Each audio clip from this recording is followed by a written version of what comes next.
Catus. Maximus here. This is a tool brand I don't run into very often at all. This is Chicago Specialty Manufacturing Corporation. This happens to be the U188 2-inch class or large style basin wrench. This one did break its spring, so I'll have to replace that, but I was going to do a comparison to what would be considered a standard, which is the ridgid 1019 here. Of course, the ridgid uses a box structure. The ridgid is pretty strong. We can see the way that they've designed is this handle will start to bend theoretically before other things start to break, even though this isn't the proper roll pin. It had a spiral roll pin like this. Nonetheless, it broke on the end of the ridgid, but the ridgid has pretty heavy duty, I guess you'd call that a claw. And if we can, the reason I'm talking about the ridgid is if we compare that to the Chicago Specialty. Well, the Chicago Specialty, as far as the jaw is concerned, they're about the same thickness, but you can see a real sharp taper here where it's more squared off. The ridgid jaw is also just a little bit thicker.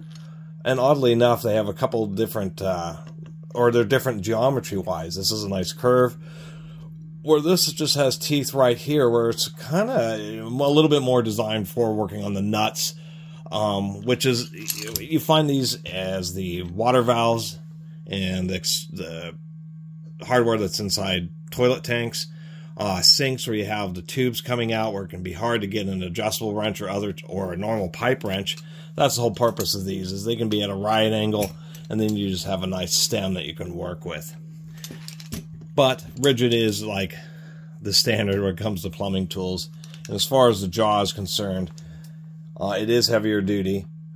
Nonetheless, can break. We can see that this lower portion of the jaw is curved on the ridgid, where it is flat. Although I saw some pictures online of a different style, so this may be a later model. We can see it does have the Speedy name, so Speedy Basin Wrench, Speedy Tools were kind of one of their trademarks.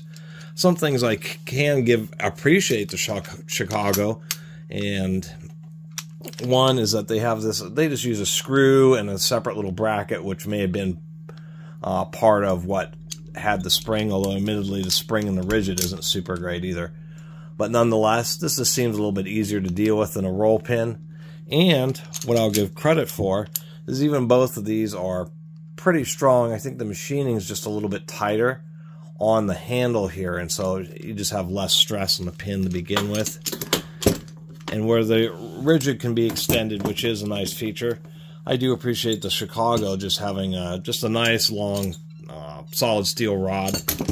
And its overall length is, I would say, lands it I'm too zoomed in, around somewhere in the middle of the ridgid. So this is a ridgid fully collapsed, and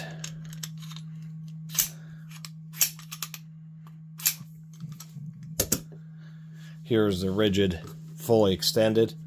So the Chicago is probably about position 3 on this ridgid. So nonetheless, the ridgid's still pretty nice, just because it can be, it's a little bit funky, can be indexed in the multiple positions, just making it a little bit easier to deal with and a little bit more versatile. I'll also recognize that the most common times that these pins break, it's not when you're like reaching up alongside some hoses for your faucet in your kitchen sink or replacing a water valve in a toilet. It's certain situations where people use these as like normal pipe wrenches, have them like this, and this whole joint, this whole system is not meant for the handle to be used as just a big gigantic lever to replace a 2-inch pipe wrench. I mean, a 2-inch a pipe wrench of this capacity is going to be much heavier duty than this little weak point. So that's the one thing you have to be aware of is, don't use these in place of pipe wrenches when there's high torque situations. These are just made for large diameter, very low torque kind of nuts that are used in household plumbing. And just thought it was neat to run into not a common tool company, the Chicago Specialty Manufacturing Company. Anyway, really appreciate everybody who's been watching. See you next time.